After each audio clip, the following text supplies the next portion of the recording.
But then let me ask, perhaps you and to myself, what exactly is the state of the nation today? In the light of the pandemic which has paralyzed business activities and crippled even the strongest world's economies. So, where do we go from here? Looking back to our accomplishments. In my first SONA, I laid down with utmost commitment and resolve the overall direction of my presidency. A comfortable life for all Filipinos anchored on a people-centered approach to development and governance. If I remember correctly,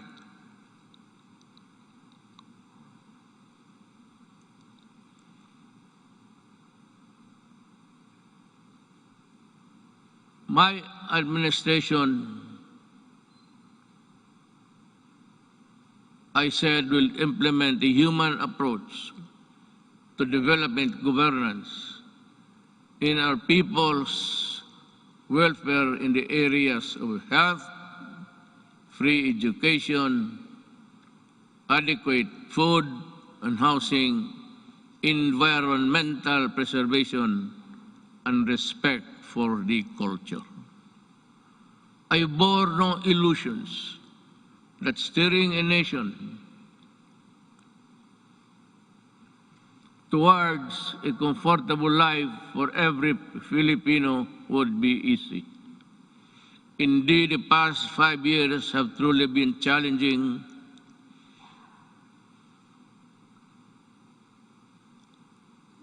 and humbling. I stand here before you today bearing no conceit, but if there is one thing that I could be proud of, is that not once did I waver in doing the unpopular, even if it meant upholding the greatest good for the greatest number.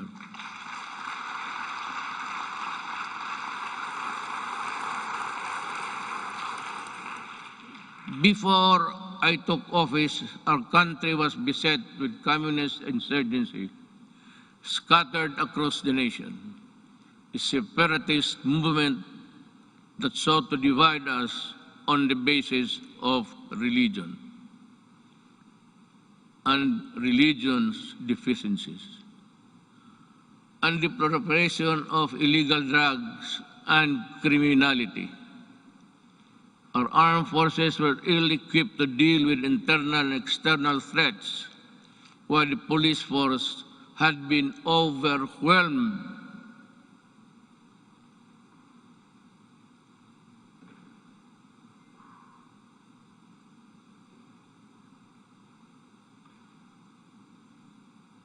by criminality and the drug trade problem. This is why I made it a priority to strengthen the institution, boost the morale of the men and women of the armed forces of the Philippines and the Philippine National Police and other armed services.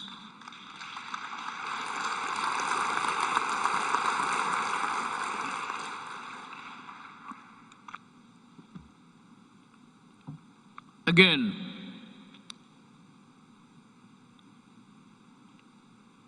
I thank Congress for working with the Executive Department in enhancing capabilities of the AFP and PNP through our modernization program. In 2018, we raised the salaries of our military and uniformed policemen and personnel to a level commensurate to the critical role they play in upholding national security and maintaining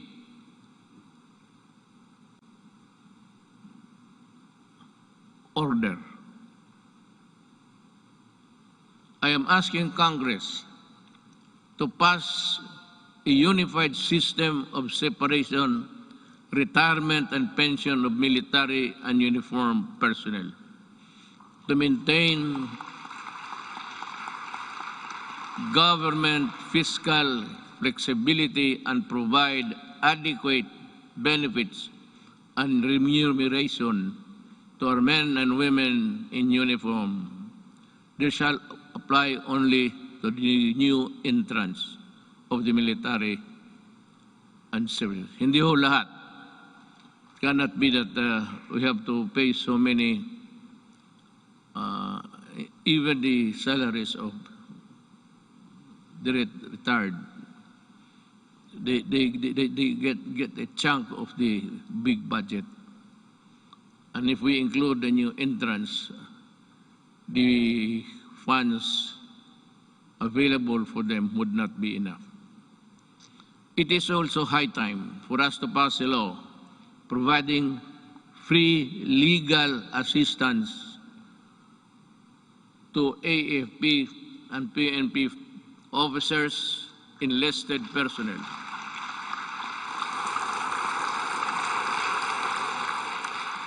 To help them from charges arising from incidents related to the performance of official duty. The continuous upgrading of our defense capability shall ensure that we shall uphold our territorial integrity and sovereignty from external and security threats. Among the new additions,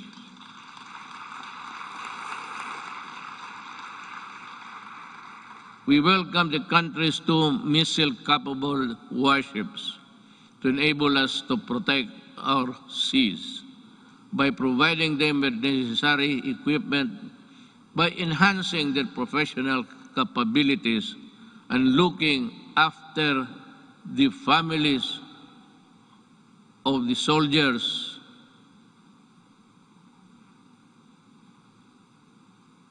who would not be longer be in their company. We do not only strengthen our military and police institutions, we also inspire them to serve this nation with the highest degree of loyalty and patriotism. We enable them to carry out their mandate to defeat all enemies of the state, whatever the cost. Indeed, I am proud of the accomplishments of our troops in securing our nation against all threats to our democratic institution.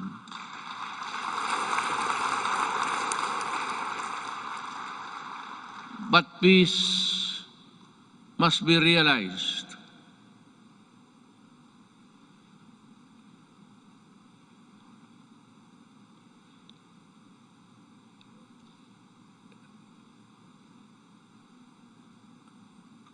Peace and security is not only just a military concern.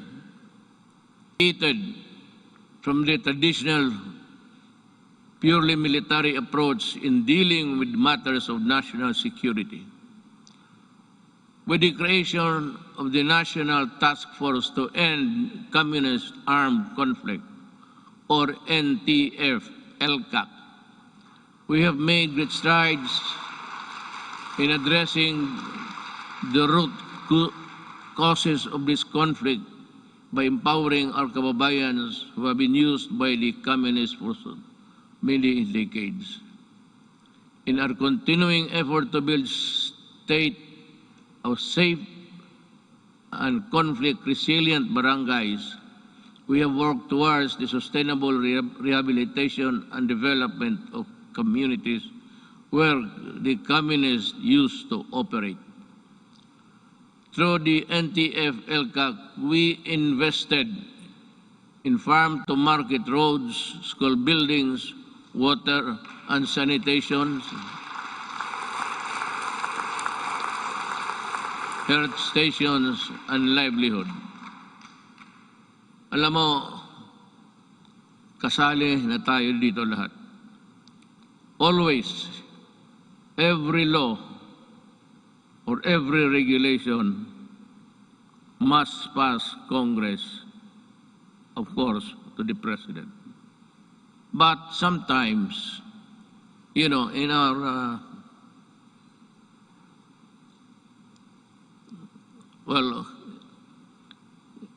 in the performance of our duties, we encounter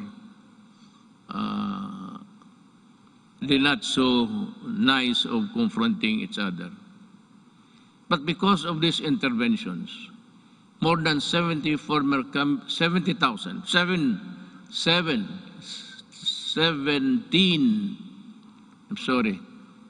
communist rebels have surrendered to government. They have returned to the folds of the law and are happily reintegrating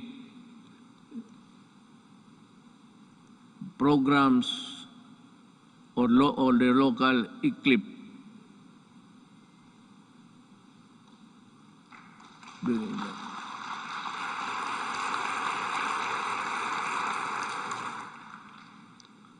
It's either I am talking too fast or too slow, or the operator of this thing here is drowsy.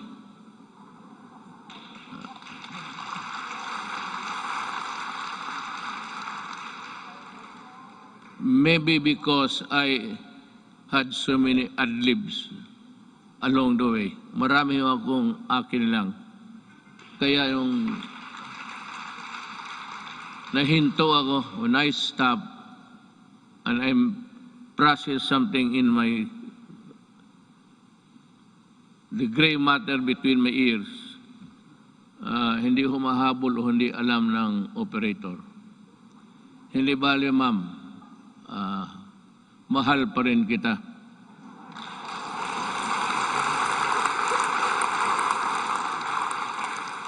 Lalaki ba ito o yung mga babae? Kagabi yung mga babae, sila? Sabihin mo sa kanila, magipagkita ako maya. I will embrace them for their punctuality in operating this, this strange machine that gives you the speech. With the support of our local government units, I am confident that support for the communist movement will continue to erode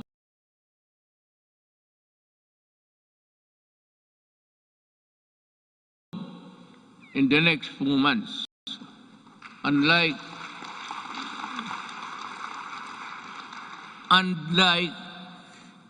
the decades-old Moro rebellion in Mindanao, we also bring an end to the armed struggle of the communists once and for all.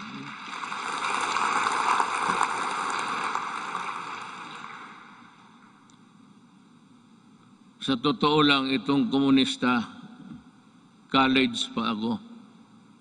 Hanggang ngayon, ang mga sige pa rin. So, speech mo lang ito, kunwari lang, pero ang totoo, there's a lot of fighting going on in the countryside. But I'd like to credit the police and the military for destroying so many communist fronts.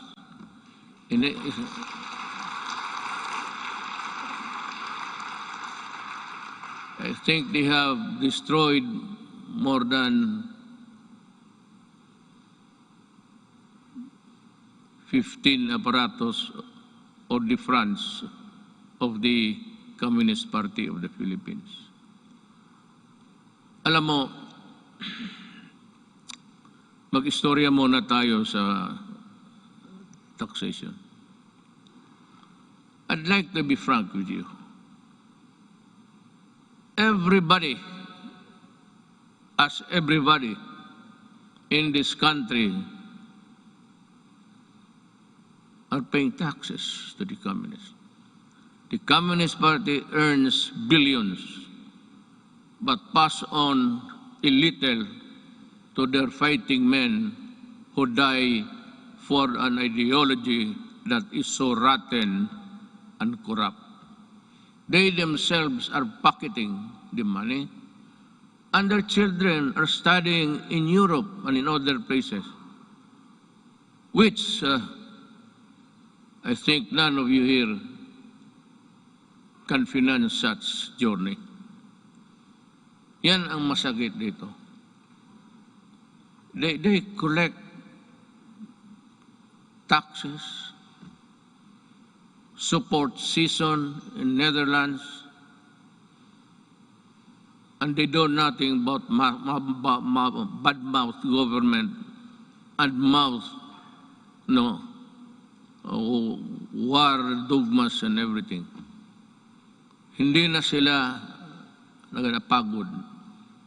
It's about 53 years in the making. And until today, the poor people are dying. The cadres, and most of them belonging to the indigenous tribes of our country, are fighting a losing battle between the communists and the government. They waste lives, they enlist children, and they are proud of it, but they deny it. But when you go to the mountains, such as I and Senator go many times, even during the elections, they were there with so many arms that I think somebody, an idiot here in the Philippines, supplied the firearms. I'd like to ask Congress, especially Senator Bato, kindly dig on, because we have identified the person who imported the AK-47 into this country on the pretext of using it in the security, providing security and guards in business establishments, and for those who can afford their home. This policeman, I think, is still there. He was a colonel, and she is still, walang nangyari. At maraming sundalong namatay dahil sa mga armas na pinasok nila dito sa Pilipinas. So that my orders to you, if you see them walking around, kindly shoot them dead. We will be happy. Anyway, you're already charged in the ICC together with me. So what is the problem of adding another one? Another idiot Filipino who has caused great damage to our country. Yan ho ang totoo dyan.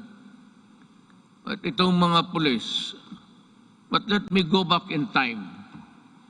When I first said I will fight drugs in 6 months, I thought it was like in Davao.